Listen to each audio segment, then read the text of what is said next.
Vecteurs non repérés pour la classe de seconde, on va parler définition et égalité notamment.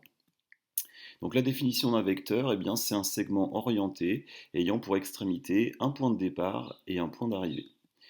Ce qui veut dire que si on a deux points A et B qui sont distincts, eh bien, notre vecteur AB, qu'on va noter comme ça, AB avec une flèche obligatoirement orientée vers la droite, il va posséder trois caractéristiques: sa direction, son sens et sa norme. C'est sa longueur, mais on va parler plutôt de norme de vecteur plus que de longueur de vecteur. Donc on voit que c'est quelque chose qui est beaucoup plus riche, cet objet mathématique est beaucoup plus riche qu'une simple longueur. On le représente sur un dessin en principe comme cela. Donc au niveau de sa direction, ça va être la direction de la droite AB. Son sens ici, bon, on peut dire que ça va être de la gauche vers la droite. Et sa norme, bah, ça doit être tout simplement la longueur du segment AB. Pour qu'on ait deux vecteurs égaux, il faut qu'ils aient forcément la même direction, le même sens et la même norme, obligatoirement.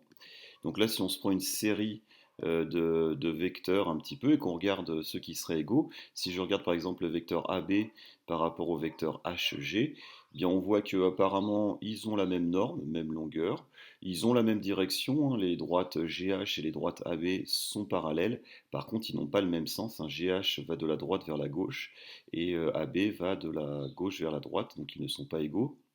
AB par rapport à CD, eh bien on voit qu'ils n'ont pas la même direction. La droite AB et la droite CD ne sont clairement pas parallèles.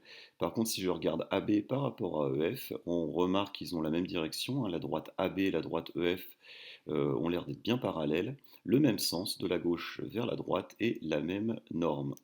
Voilà, donc on va pouvoir écrire que AB est égal à EF.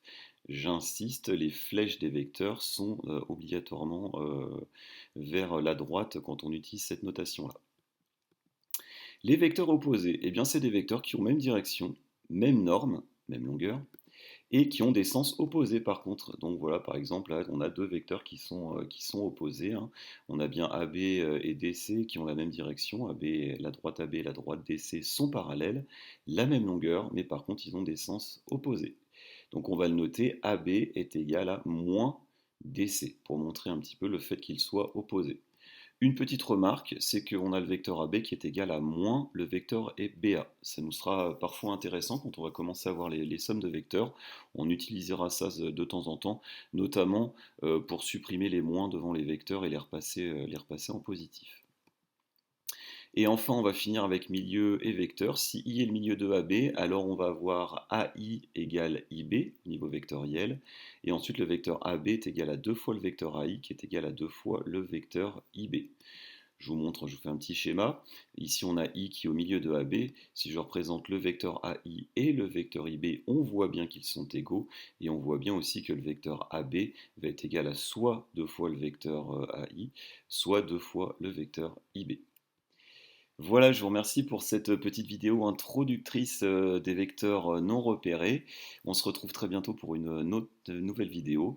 Je vous souhaite une bonne journée, une bonne soirée, une bonne nuit selon quand vous regarderez cette vidéo et n'hésitez pas à la liker, à la commenter et à vous abonner à la chaîne. À très bientôt, au revoir.